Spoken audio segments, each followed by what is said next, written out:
Wow, what a big panel. Look at all of you, this is beautiful. We're horrible people. We love all the same kinds of things, and most of them are ponies. Welcome to Fic Writers After Dark, the Fic Writers After Dark panel. I'd like to introduce my panelists. Stoner Shy, Passe, O, and Sleepless Brony. Oh, I'm just Sleepless Brony. He's awesome. Alrighty. Now, this is not exactly an introduction to After Dark Pony Writing Channel. I think we all understand this pretty well. We don't have to ask what this writing is for. We can't go into a lot of detail on what this is for. This is actually still a PG-13 panel, because BronyCon is a PG-13 con. That means a number of things. One of the things it means is that we can say the dreaded F word once as an expletive, and once only. Wait, are you fucking serious? You're going to I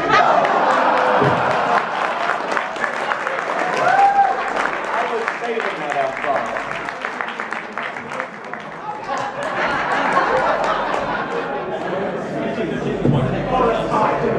Thank you, Stoner Shy. You have justified your position on the matter. Yep. You were carded going in here because partly of a previous panel. It was a panel called The Roast of MLP, in which it was a comedic roast of the MLP characters. The guy who was running is a very funny guy and stuff, but he started taking questions from the audience and things got a little lively. Probably a whole bunch of the audience really enjoyed it anyhow, but a couple of the people were really upset. And so BronyCon is working on determining what works for us as plus panels. This is kind of a new thing. So we're going to see how it goes. And we're evolving what we need to do in order to make this work, because it is still a PG-13 panel. The basic idea of BronyCon is that the legitimate audience of the show, well, not we are the legitimate audience of the show, thank you very much. But the intended audience of the show can pretty much be anywhere in the con safely, and they're welcome because it's their show too. Can I get a yay? Yay! It's all about context, really. In the right context, like on FIM Fiction, we can do the stuff that we do all we want. In the panel, we're probably going to be talking about well, if I say techniques, it suggests all kinds of things. How about the ins and outs? Ooh, thank you, Pastor. We're probably going to be talking about the writing craft, because I'm guessing an awful lot of people out there are writers, you know, who have every bitch as much, why did I say that? No, I think that's actually legit, but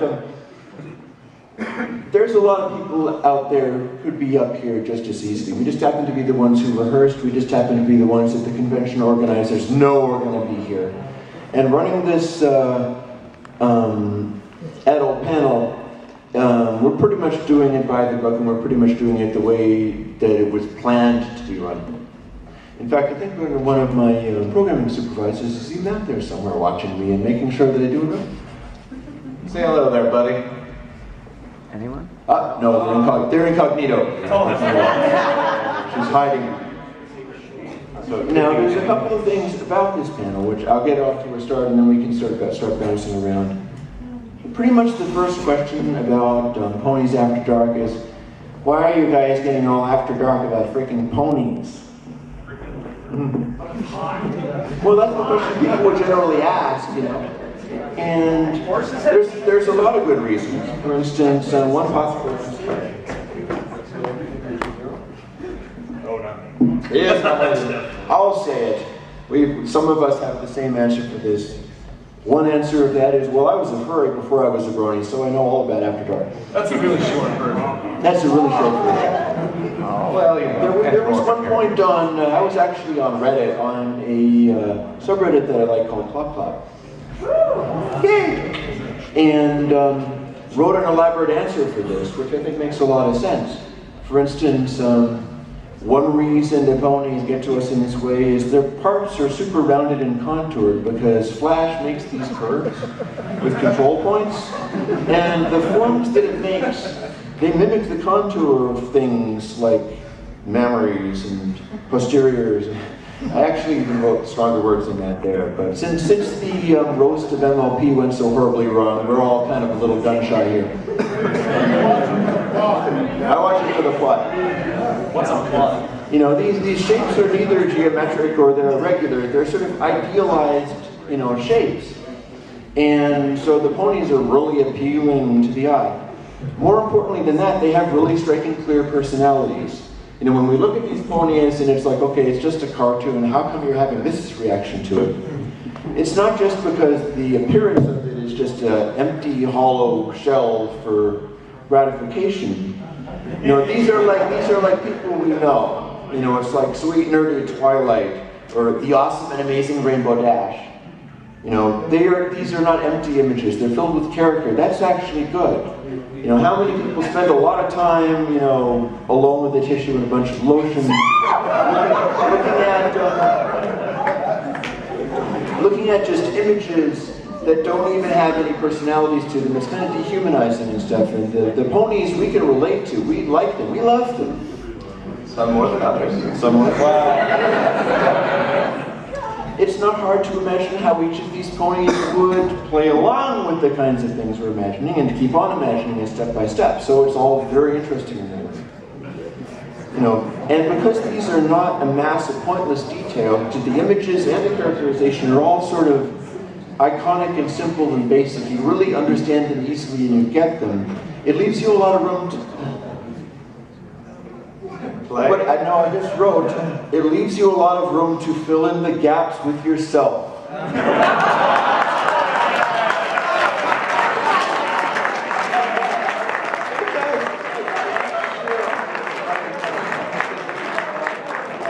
Your personality is part of what animates these ponies. It's like the way you're filling in and creating your own, like Rainbow Dash or whatever. Every artist or fanfic writer ends up creating their own versions of these characters. They all come out a little bit differently. Like, you know, my main cast is not the same as O's main cast. It's not the same as Slipper's main cast.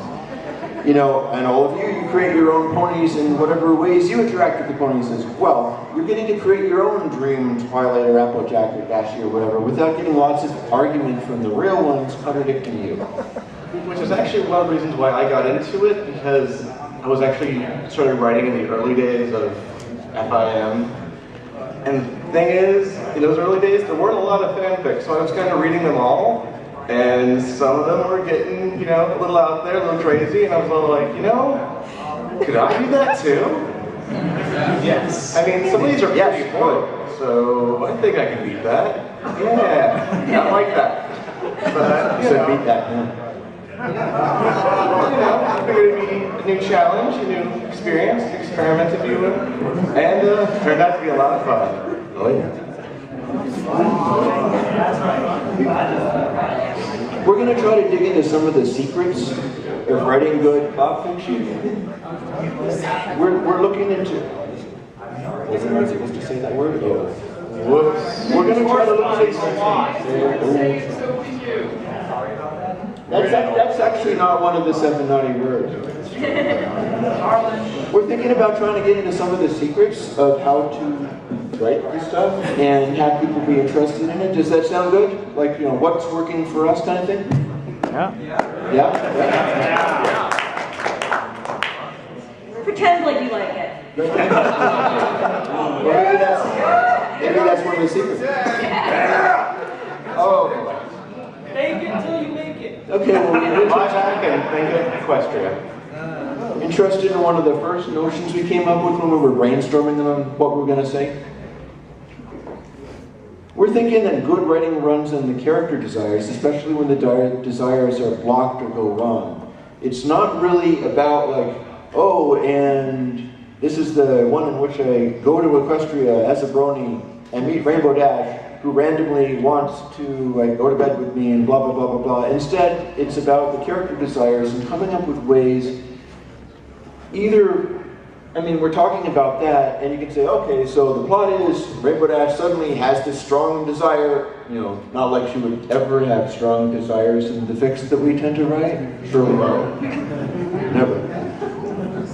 But rather you set up, you know, you address it like it was writing a regular story, writing regular drama, in that you might have something going on, oh, it's wonderful with this kind of stuff. You might have something going on where they have some conflict. Something is being attempted, but it's not necessarily going to go right because some pony in the story is having a problem with some part of it, and they've got to work through it. Right. I mean, you know,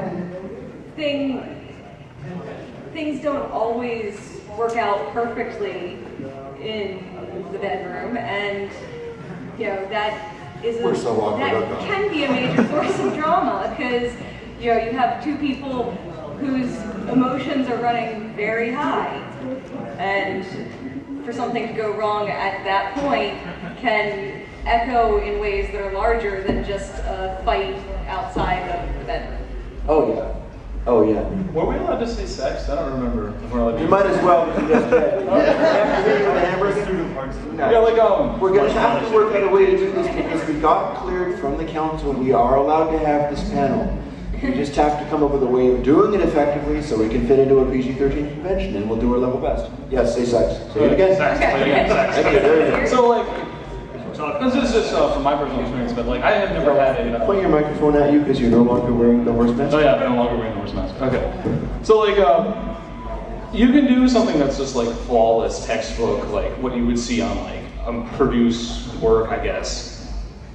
No longer on VHS apparently, but anyway. But you can do that, but like, in a way that's kind of boring.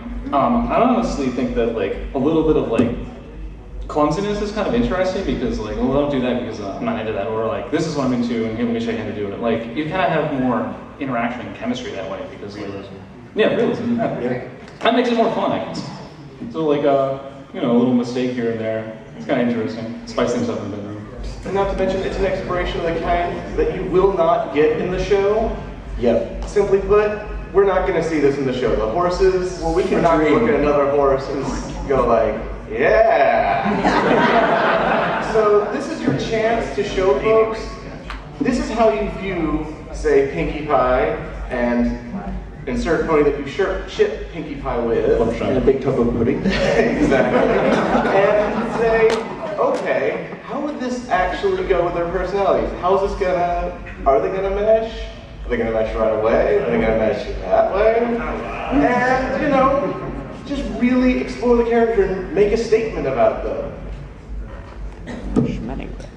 Yeah, it's like some of the strongest, most basic desires are sexual desires.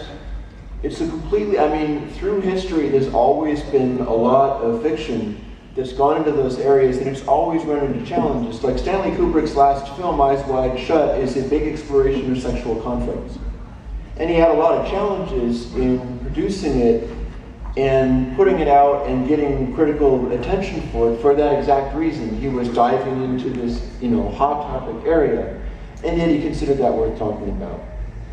You know, these are interesting areas to explore. These are some of the strongest positions that you can do drama from. And that is a really important reason to not just settle for like, okay, I'm going to just plain do simple self-gratification and pandering. And think of like, okay, what acts do a generic audience, what acts will such an audience want to read about? And then having done them, the story just ends and stuff. It can get so much more interesting than that. The emotions can get so much more engaged than that. And the scenarios can get so much more tangled than that when they start tapping into these very deep, basic drives. Because really, if you rush things and just only worry about pleasing yourself, all you're going to be left with is a mess. Oh wait, that was about a long time ago. But it's really an art form, like any other art form that you would attempt. Like, the final product should be satisfying not only to you, but to your audience. Otherwise, it's basically, there's no point in even attempting it, because well, who else is going to look at this at you? But some people do that, but whatever. So like, We just have to be like really. I don't know where I'm going with this. It's a page hack. I can pick up there. I mean, no, it is true. As they're going on about.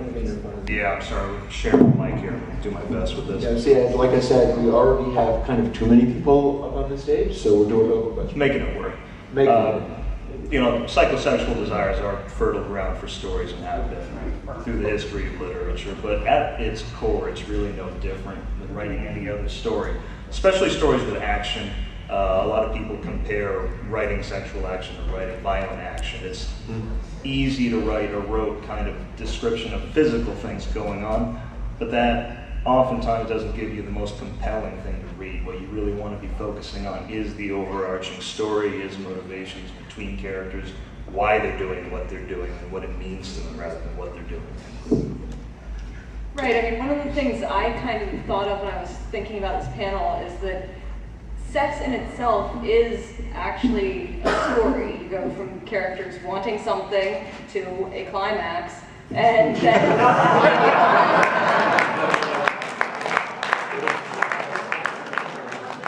but it's also a really boring story. It's one that everyone knows the beginning, middle, and end to. So by adding in the characters' personalities, other goals that they have in mind from this, whether it's connecting with a partner or some social thing, then by adding in other conflicts to it, then you can make it a good story as opposed to just retelling the same story one more time.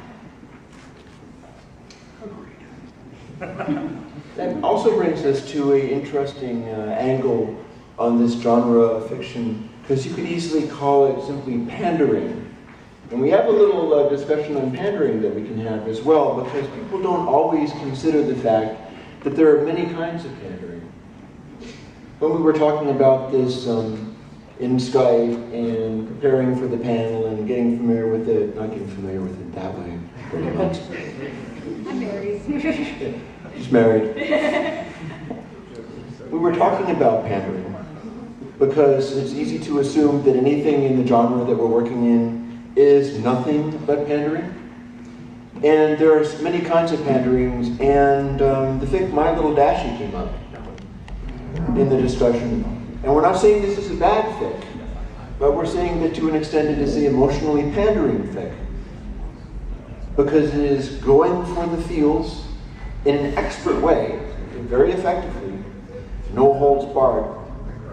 And the thing about it that makes it similar to our genre is that, well, our genre in some senses of using it, is My Little Dashie tends to do a thing about making readers see themselves as deeply caring individuals without actually requiring that they do anything to be deeply caring individuals, other than have a lot of feels. This is pandering. This is pandering. It's setting up a fic where the reader can vent their emotions and they haven't paid anything for it. The character that they are identifying with is just wonderful and sweet and suffers a terrible loss, and lonely bronies can understand being connected in this way and feeling a loss and such. So it's a pretty direct, basic fic. And it goes straight for the feels, grabs onto them and yanks them good and hard. And then drags them straight to the ground. And And I do want to say, I mean, there's nothing really wrong with that. There's nothing wrong with it at all. Pandering in different ways. I mean, different genres of stories, different stories that give you different feels. Maybe, some people would look down on a story that is short and simple and provides some kind of catharsis or, release emotionally or however you want to put it. And some people prefer the longer, involved stories. And either way, there's not really anything wrong with that. It's up to what you're looking for, what the reader's looking for at the time. I think, anyway.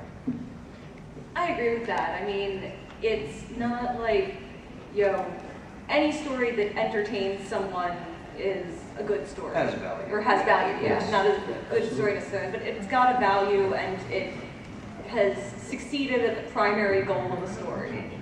And so, whether you're talking about, My Little Dashie, or stories about, you know, one of the last of the main six left, or fluffy ship fics, you know, that, or, you know, your basic, just, you know. Whatever you're into. Right. Then, you know, there's nothing wrong with those stories, but I think that for a lot of us here as writers, it's more fun for us to get into the, you know, I'm sorry, Mike. I'm going to try to optimize this a little bit. So Okay. It's more fun for us to, you know, really get into more complex stories, especially to talk about, you know. The nitty-gritty. You know, get into more details. The problem is, one note can get old after a while. That's why there are so many notes on the musical chart. A story can't just be one thing. I mean, it can be, it's just not very interesting to a lot of people, like me. And that's very important to me, that things be interesting to me. The way I like to think about it is actually, I made up a little thing like, okay, pandering, payoff, and payload. Because the idea of pandering is you get a payoff, right? And that's real obvious. Like with plot fakes, the payoff is very direct. But if you think about what would payload be if it wasn't the same thing as payoff? And my thinking on that is that it's when, like, I like some of the Stoner Shy stuff for that, when it goes into a direction that is sort of a specialty taste. Oh, so is this how we're segueing into fetishes?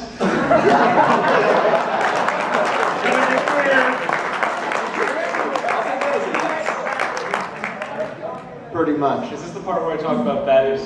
Yes! Yeah! See, here's the thing. I've actually encouraged him to chase that sometimes. Payload for me means that you are writing a fic, and you're writing a fic that could be seen as pandering, but you're not just going to the audience and saying, okay, what do you like? I will do exactly what you want. Instead, you're going, okay, I have a basic idea of what you like. Now, what can I write that will take you on a little journey into my world? And some of the things I'm thinking about, or some of the things that you might not even be comfortable with. And going there. Payload would be the stuff that the audience is not expecting to deal with. And that's what makes it interesting. To me, that's what makes it not pandering.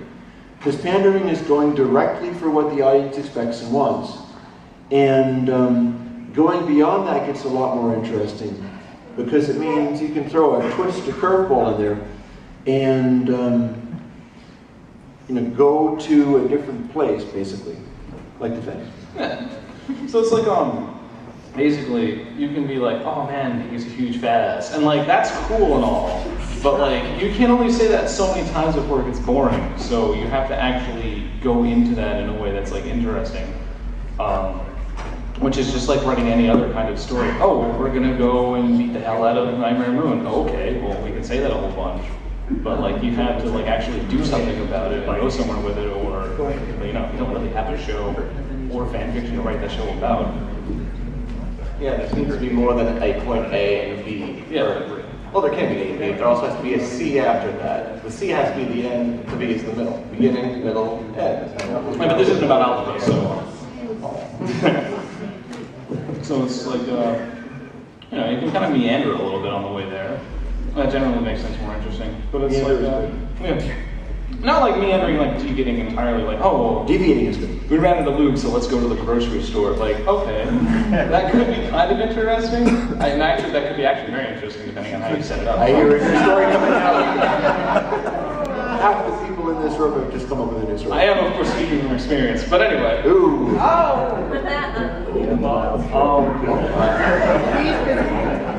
Like this is like, and this is what I was talking to you earlier about the clumsy aspect of like, nobody has perfect sex. That just does not happen. I don't care who you are. Maybe you don't.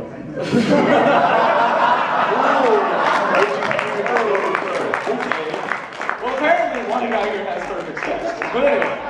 No, one horse. First name's not horses, so we'll let this slide. Horses are, of course, example. But like, it's just like those little imperfections that generally make things more interesting, I guess, in my opinion, anyway. Because then, like, you have funny stories to tell about it sometimes, or like, it like looks like it's gonna go like to shit, but then like you manage to save it by doing something totally awesome, or I don't know. Or it looks like something's gonna go awesome, and then wow, that turned That out didn't really go so well. yeah. Let's not do that again. But that also leads to funny stories. Or something's supposed to be not awesome, and then it's disturbingly more awesome than we ever expected. Now what do we do? Yeah. Do we do this all the time now, wrote that. or yeah, that kind of thing? I've actually had an interesting suggestion. Does anybody, any pony in the room, need us to go over and say the fics we're actually known for? Yes. Okay. Do we just start like from you or what? Yeah, just Yeah, we start from there, and please don't read anything from the fics, because we can't actually read anything from the fics. We should be able to say the names of the fics perfectly fine. The most recent one that I did was Anywhere But Here. That has like little bits of sexy bits in it every now and then. But the important thing, and this is one of the focuses of this panel, is it's not all about the sexual bits, because while that would be, I guess, somebody would be into that, I guess. Just watching Tap and Rita go at it for like 100 pages. But that's not why I started writing the story, because I actually had a story to tell, and it just so happens that these characters occasionally bump uglies, and like, that's just part of their relationship. And then the other thing that I did was More to Love, which I guarantee very few of you have read. That doesn't hold back on terms of most of my other interests. And It's a big story.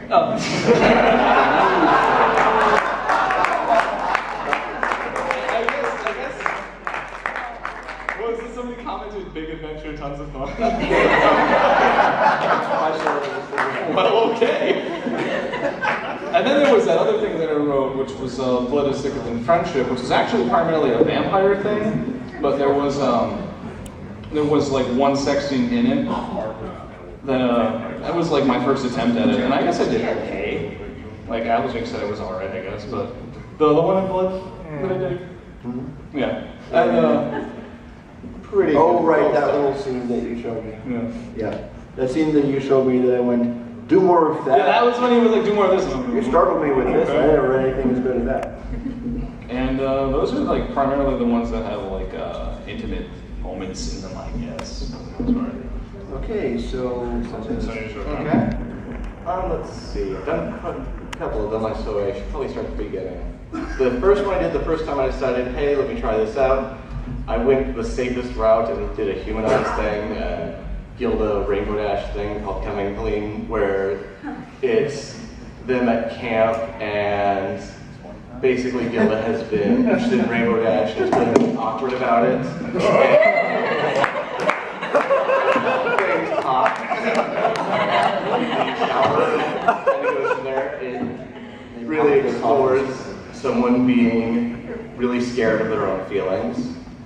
Another one I did, which was a lot more grown up, I suppose, was a Lyra and Bonbon fic, which right now, for some reason, oh yeah, I don't know what it's called, The Things We Need, which actually ended up on Equestria Daily. Like, I cut out the part with the sex, and it was just a, kind of look at a married couple, because at the time there had been a lot of fics about them because it was starting to become popular, to pair them off, but they were all really bad, and they all a lot of them involved spells of special drawings of things, and I'm all like, is it really impossible to maybe write lesbians without a penis?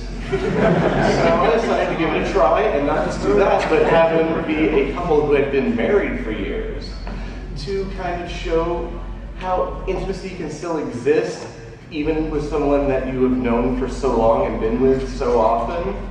So I could say to the audience, hey, married people have sex too, just like your parents did every time you were out of the house. Or sometimes if you're unfortunate, like while you're trying to sleep. very sorry. But, let's see. I think after that I went into more some FOE stuff. Like the one that probably most of you have read is 20.5, A Mare Worth Fighting For. Yeah, those three. Thanks, I appreciate it. In Fall of Equestria, little Pip meets a girl, she falls in love really quickly, and things escalate, and well, it ends up leading off in a little bit of a cliffhanger in the middle of the chapter where things are getting intimate. And someone came up to me on 4chan, in the way that they do on 4chan, and says, "Hey, Ponce, I like the Lyra and Bonbon thing. Why don't you do something for Little Pip? She has all this bad stuff happen to her. Let's see some of the good." And I, of course, didn't want to do it. So I'm like, well, you know, it's another author's characters. I really don't want to do that without their permission. So I go up to the comments in the story and be like, "Hey, K-Cat, would it be okay if I wrote something showing the first sex between Little Pip and Homage?" And I'm like, haha, problem solved. And then she said yes. And so it began. And I'm like, okay, well, here we go. And it turned out to be pretty fun, actually. I got to get in the head of this character who wasn't mine. I mean, most of the characters aren't mine, but someone who's really not mine, and someone who I only know through this limited scope of this one story. And it was quite challenging. It was also quite a blast. Especially since I really wanted to maintain the other author's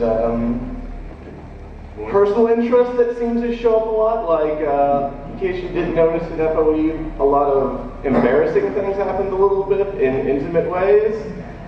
So I came up with some certain things to make sure that her first time was as uncomfortable as possible. And people sex, yeah. And it was a lot of fun. And then the next thing I worked on after that was Anywhere But Here with this fella. There's second story, which is Odds and Ends, which shows how, you know, Tap and Rita, the main characters, meet up, and the first time that they met up, and just really explore their characters as they grow in various ways. And yeah. That actually wasn't a fat joke. No, not yet. But yeah, so, like I said, sex in my story has always been about character exploration, being all like, okay, what can I say about these people by showing what they do when no one else is around, or when some other people are around for more exhibitionist characters.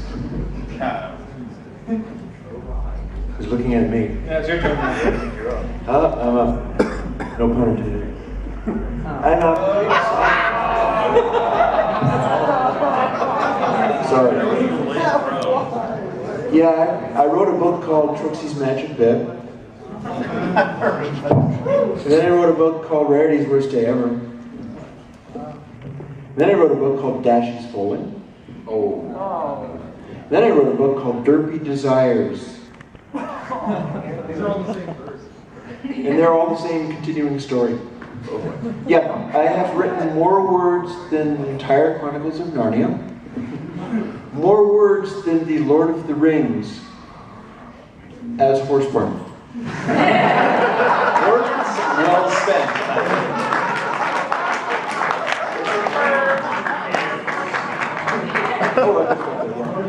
Essentially, it was exploring the characters, and it started out as basically plot-fixed short stories. And then the personality started getting involved because my Rainbow Dash was polyamorous and my Applejack was not quite polyamorous. Which is, And of course, Pinkie Pie was polyamorous, but was also very empathic and very concerned about hurting Applejack's feelings and taking care of every pony.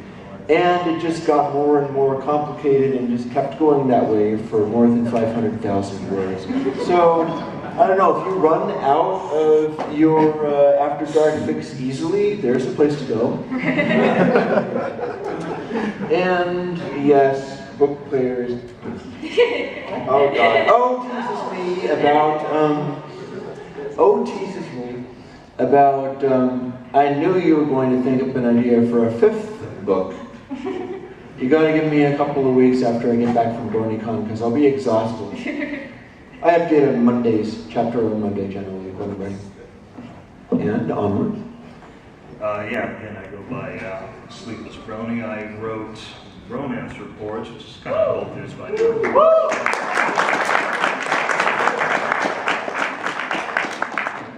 And these days I'm writing Ponyville University. It's, you know, slow going, but it's coming along. And there's some other shorter, minor stuff. I'm O, and I wrote my first pick, which is Dirty Little Philly, as a response, to the FallCon that's always in the feature box. And I was like, you know what? There are ways that consenting adults can, you know, express that sort of thing. And I also liked the idea that putting makeup over a cutie mark is the pony equivalent of wearing a little schoolgirl outfit. So, my second pick was the riding pony. I should have gotten a cheer, honestly.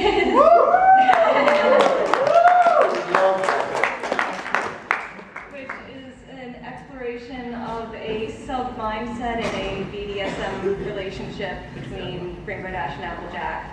And then my third pick was Sex, Lies, and Cow Pony Hats, which was kind of a longer story about the idea of Applejack having to become a prostitute to make some extra money, but I wanted to take a very positive view of sex work and have it not be this degrading thing that's, you know, she doesn't become a cheap whore, she goes to her cousin Marmalade's escort service, and it's heartwarming. Yes. It's really heartwarming. I mean, mine get that way too sometimes.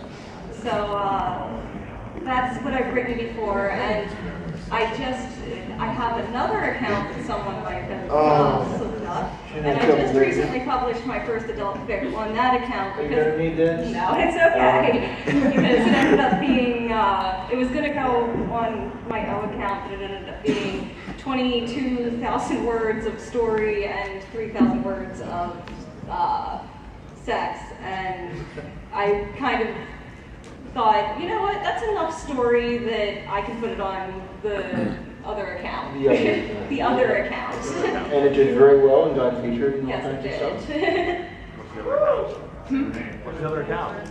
Oh, if you don't remember, I'm not going to remind you again. The story is Meetings Day. So. That one, yeah. So that's basically what we do. Now, what we'd like to do for the remaining 20 minutes or so that we got is talk about some craft type stuff, because we really need to be doing that. We can't be doing readings from our figs. As much fun as that might be, as entertaining as it might be, it would take a long time for some of us to read all of our figs. 500,000. Yeah, we would like to talk about the craft and things, and we can certainly take audience questions, but we'd like to hear audience questions about craft type things, and help you actually do this kind of stuff like it's an art form and do it up properly. Like, we've got various notes here, like I had one there on changing up words. It's really hard in this genre to avoid stuff echoing. How many different words for certain parts can you actually come up with and have it seem natural? Oh, Sure, some of you have run into this problem before. These sources are helpful. There's a guy on FimFiction, Wabajack, and he has compiled a list. Ooh. It is on his blog, on his user page, that's Wabajack, a list of all the words for this sort of thing that we could think of to several of us put together. And That's awesome. it is, and it is so useful.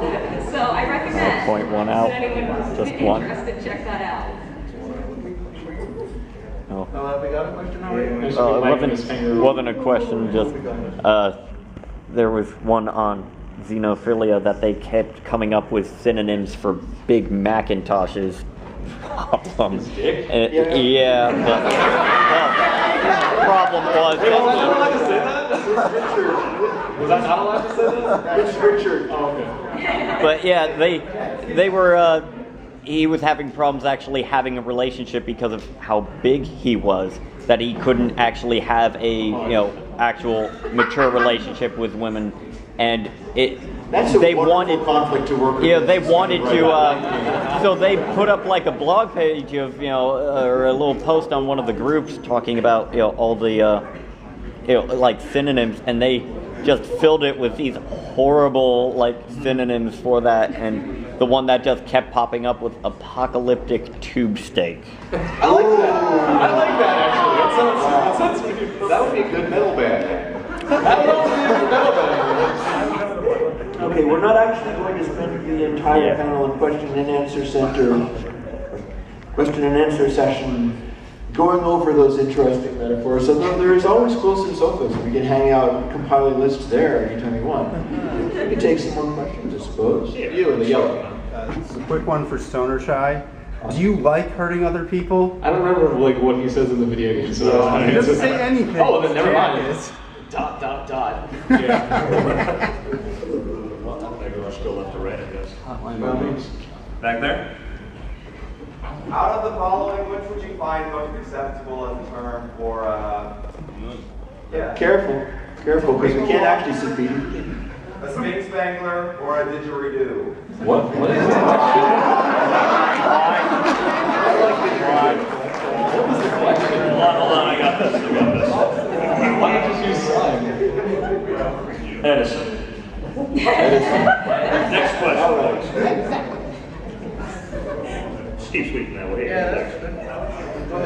So my question is for Sleepless Bronies. So I noticed that in your story, sorry, I'm almost here. That's cool. So are we. In In the romance reports, I noticed that you take a scene in a bedroom, and this small scene you managed to expound on for thousands of words. Not only going into the story, but also managing to stay within that one intimate scene. Now, how would you recommend that somebody expounds on such a simple idea with such profound ideas? I got this. So how to make a big thing long or a small thing longer? Yeah. Well, there are pills for that, I guess. Let him answer later. I was talking about Ritalin, how to focus in a tight room. A lot of pressure. I think the only real answer I can give you is Edison. Oh! No, seriously, that's I don't know exactly what scene you're talking about. I think for questions like that, I'll be hanging out after the panel if you want to get at me. We can go into detail. Are we talking? I can try to figure out. Are we talking about basically a situation where it seems to go on a long time and you've got emotional development happening? Well, I mean, one specific scene, Yeah, I mean, I don't want to. All right, might as well go on. You can get at me afterwards. yes, I will. Ooh. Dang. Sorry, I don't sound like a Russian. We got a lot of hands up. Yeah, we do. You and the hat with the feather. Yeah. Yeah. Awesome. Two very quick. One is actually very quick. Do any of you are fans of Spike? In what context? Just like Spike in general, not in any of the way we're talking about. He's, I guess, a cool guy. Yeah, he's alright. He's okay. Well, since you Good kid. answered first, you get it. I have fun art I wish to give people. Oh, no. You get the fun one for this one. Yeah, we probably can't show that to people. Oh, we can.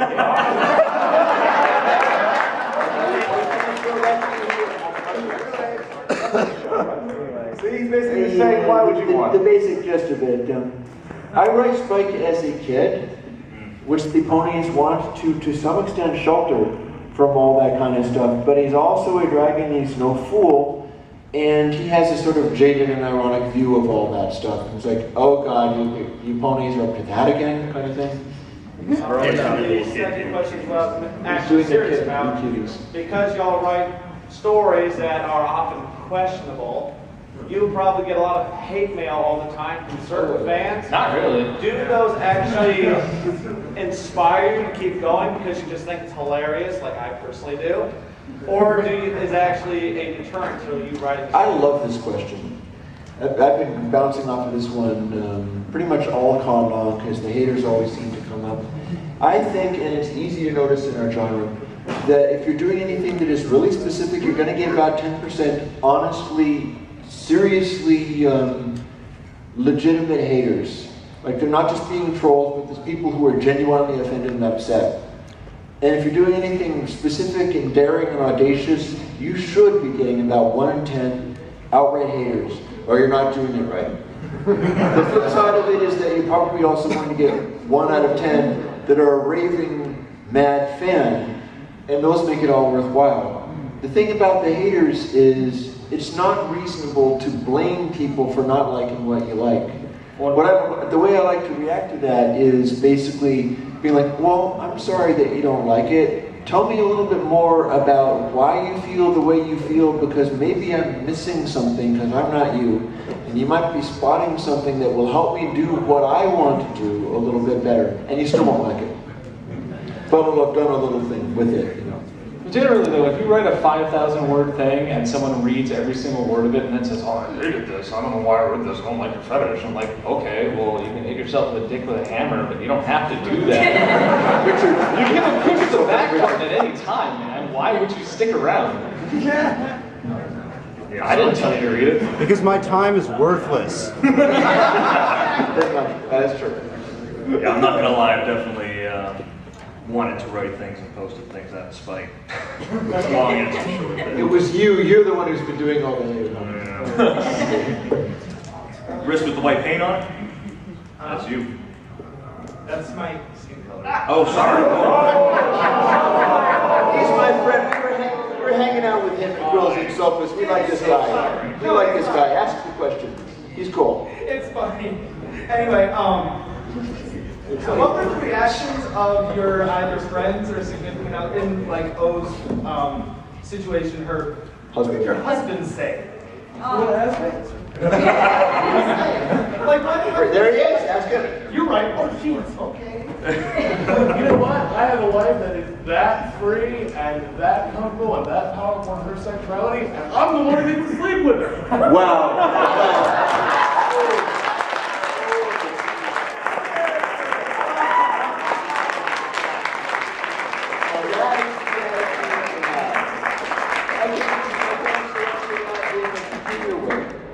I was dating somebody at one point who was kind of like my Rainbow Dash in a way. It's a wild lady, and it didn't actually work out too long term, but it was fun while it lasted. And I have read the first chapter of my book series in bed to somebody who was not a brony, because that's how wild a character she was. And she was like, okay, that was weird. No, come on, let's do actual things. So it's not this automatic thing of like, oh, I do this and therefore you're completely weird and impossible to anybody that's not a brony. It's just like, okay, well, this is the thing that I do. And sometimes there are people who are like, okay, that's fine. For me, I actually found it really handy that I had a friend who was not into the horse sex stuff at all, because I could sort of run this by him as a kind of like unbiased view. So it's like, hey, I'm running some horse sex. He's like, that's pretty weird, dog. Take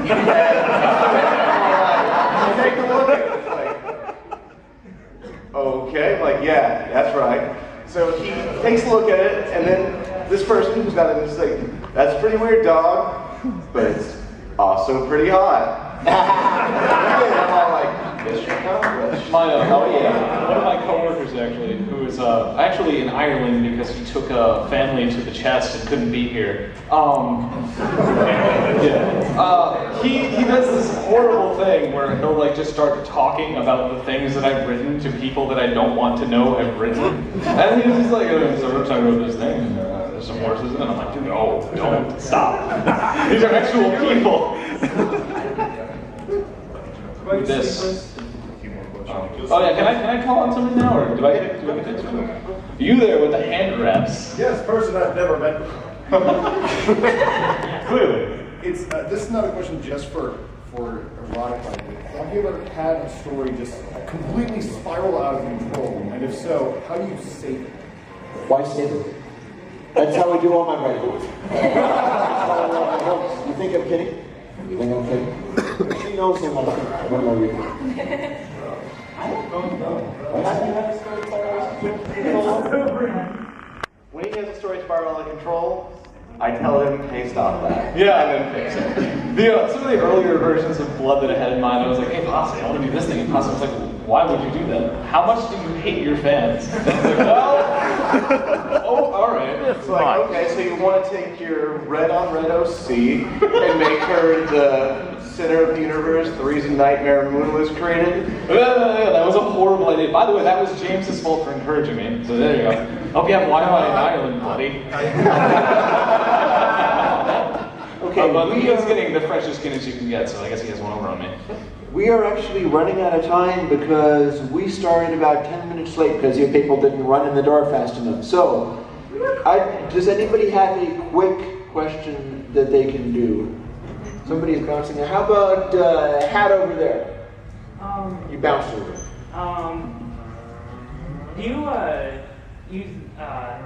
develop the character to the when you're doing more fashion stuff? Do you develop the character to the paraphilia, or does the paraphilia come and then you develop the character that would have that interest?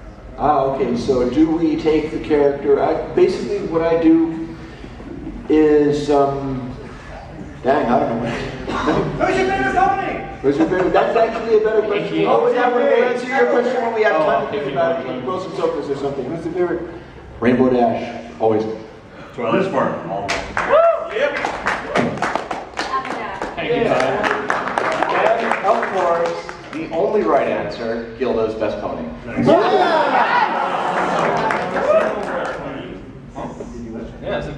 Oh, okay.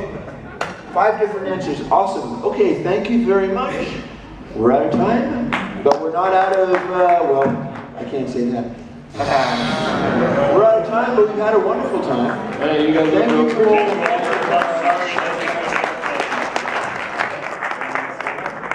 Are we all going to be in Wilson's office at some time or other? I hope you learned a lot about us and writing a little bit. Bye for still hanging out. Sorry.